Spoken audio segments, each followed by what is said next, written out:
సోదరులారా, ఒక దాయి అంటే ఈ విధంగా ఉండాలి. బాధతో, ప్రేమతో, హిక్మత్తో దావత్ చేయాలి. ఇందులో కష్టాలు వస్తాయి, ఆటంకాలు వస్తాయి, అవమానానికి గురవుతాం, దెబ్బలు కూడా తినాల్సిన అవసరం ఉంటుంది. అల్లా రక్షించుగాక. తర్వాత సూర యాసీన్ తీసుకోండి మీరు. సూర యాసీన్లో ఒక గొప్ప వ్యక్తి యొక్క ప్రస్తావన వస్తుంది. హబీబ్ అన్ నజ్జార్, మీరు వినే ఉంటారు. హబీబ్ అన్ నజ్జార్ ఒక గొప్ప దాయి. అల్లాహు అక్బర్. యాంటియోక్ అన్న నగరానికి అల్లాహ్ సుబ్హానహు వ తఆలా 2 ప్రవక్తల్ని పంపించాడు. 2 పంపించిన తర్వాత వాళ్ళని బలపరుస్తూ ఇంకొక ప్రవక్తని కూడా పంపించాడు. వాళ్ళు 3 వచ్చి యాంటియోక్ ఆ నగరంలో ఉన్న వారికి దావత్ ఇచ్చారు.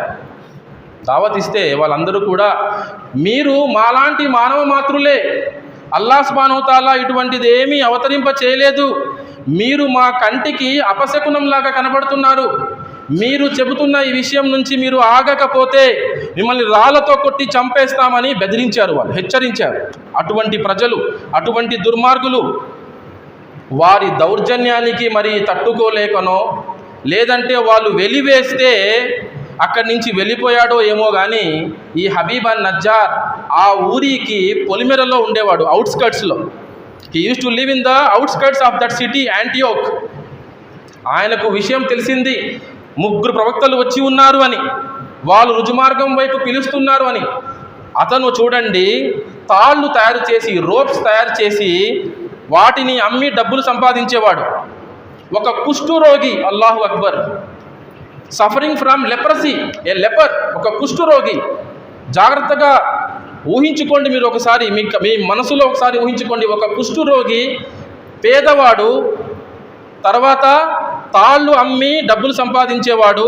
తనకొచ్చే సంపాదనలో ఆదాయంలో 50% దానం చేసేవాడట. అల్లాహు అక్బర్. 50% చారిటీ ఇచ్చేవాడు. అల్లాహు అక్బర్. ఈ విషయం తెలిసిన వెంటనే అల్లాహ్ సుబ్హానహు వ తఆలా ఆయతులో అంటున్నాడు, అక్కడ పరిగెడుతూ వచ్చాడు. అల్లాహు అక్బర్. కుష్ఠరోగి పరిగెడుతూ వచ్చాడు. కుష్ఠరోగి పరిగెత్తడం కుదురుతుందా అండి? అసలు ఎంత కష్టం.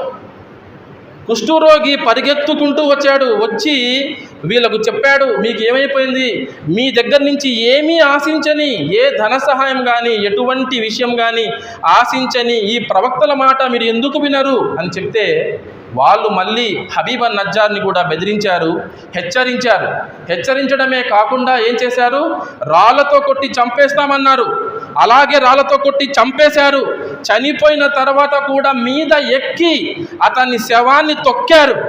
అతని శవాన్ని తొక్కితే ఏ ప్రాంతం నుంచి అయితే మలం బయటికి వస్తుందో, యానస్, ఆ ప్రాంతం నుంచి అతని పేగులు బయటికి వచ్చేసాయి. అల్లాహు అక్బర్. అల్లాహు అక్బర్. ఊహించుకోండి ఎటువంటి దాయి. ఆ విధంగా చనిపోయిన తర్వాత సూర యాసీన్లో ఆయత్ నంబర్ 26, 27 గమనించండి. ఈరోజు ఖుత్బా తర్వాత మీరు ఇంటికి వెళ్ళి ఒకసారి ఒక 5 నిమిషాలు టైం తీసి ఈ కథను చదవండి, ఈ గాథను చదవండి మీరు. ఆయత్ నంబర్ 26, 27 అల్లాహ్ తఆలా తెలియజేస్తున్నాడు, ఈలదుఖులిల్ జన్నత ఖాల యా లైత ఖౌమి యఅలమూన్ బిమా గఫర లీ రబ్బీ వజఅలనీ మినల్ ముక్రమీన్. అల్లాహు అక్బర్. స్వర్గంలోకి ప్రవేశించు, స్వర్గంలోకి ప్రవేశించు అని ఆజ్ఞ వచ్చింది. అల్లాహు అక్బర్.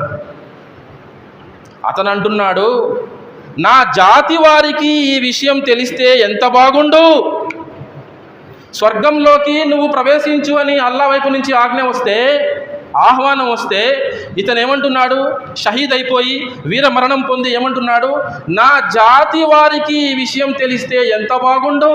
ఏంటా విషయము? అల్లా నా ప్రభువు నన్ను క్షమించి నన్ను గౌరవనీయులలో చేర్చిన సంగతి.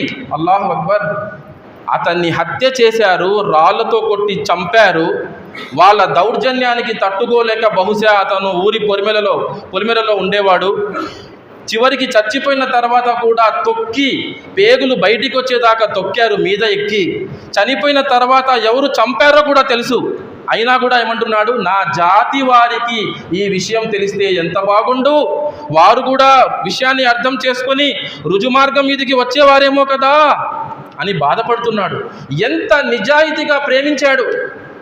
ఆలోచించండి, ఒక దాయి ఈ విధంగా ఉండాలి. ఎంత నిజాయితీగా ప్రేమించాడు. హత్యకు గురయ్యి కూడా వాళ్ళ గురించి బాధపడుతున్నాడు. స్వర్గంలోకి ప్రవేశించమంటే వెళ్ళడం లేదు. వెంటనే నా జాతి వారికి ఈ విషయం తెలిస్తే ఎంత బాగుండు, ఏంటా విషయము, నా ప్రభువు నన్ను మన్నించి నన్ను క్షమించి గౌరవనీయులలో చేర్చిన సంగతి అంటున్నాడు. సోదరులారా, మరి ఈ దావతు చేసే బాధ్యత మనందరి మీద ఉంది. చిట్టచివరి ప్రవక్త, మానవ మహోపకారి, హృదయాల విజేత వచ్చారు, వెళ్ళిపోయారు. ఈ రోజున సమాజంలో చూడండి, పలు చోట్ల ప్రపంచంలో ముస్లింలను ద్వేషించేవారు ఉన్నారు, ఇస్లాంను ద్వేషించేవారు ఉన్నారు, ఇస్లాం గురించి వ్యతిరేకంగా పుస్తకాలు రాస్తున్నారు, ఆర్టికల్స్ పబ్లిష్ చేస్తున్నారు, కార్టూన్లు గీస్తున్నారు, సినిమాలు తీస్తున్నారు, వీడియోలు తీస్తున్నారు, హేట్ స్పీచెస్ ఇస్తున్నారు, ప్రచారం ముమ్మరంగా చేస్తున్నారు. మనందరికీ తెలిసిన విషయమే. మన చుట్టూ ఉన్న వాళ్ళు కూడా కొంతమంది ముస్లిమేతరులు బ్రెయిన్ వాష్కి గురయ్యి వాళ్ళు కూడా కొన్నిసార్లు ఇతర ముస్లింలను ద్వేషిస్తున్నారు. అల్లాహ్ అక్బర్. తెలియక, జ్ఞానం లేక, మనం వాళ్ళకు తెలియపరచక, మనం మంచి సంబంధం మెయింటైన్ చేయక. కాబట్టి సోదరులారా, మనం ముందు మీరు నేను ఇస్లాం గురించి జ్ఞానాన్ని సంపాదించి మనం స్వయంగా ఆచరణ చేస్తూ ఇతరులను కూడా ప్రేమతో, ఒక బాధతో, హిక్మత్తో వారిని ఆహ్వానించాలి. అల్లాహ్ సుబ్హానహు వ తఆలా మనందరికీ అటువంటి సౌభాగ్యాన్ని కల్పించుగాక.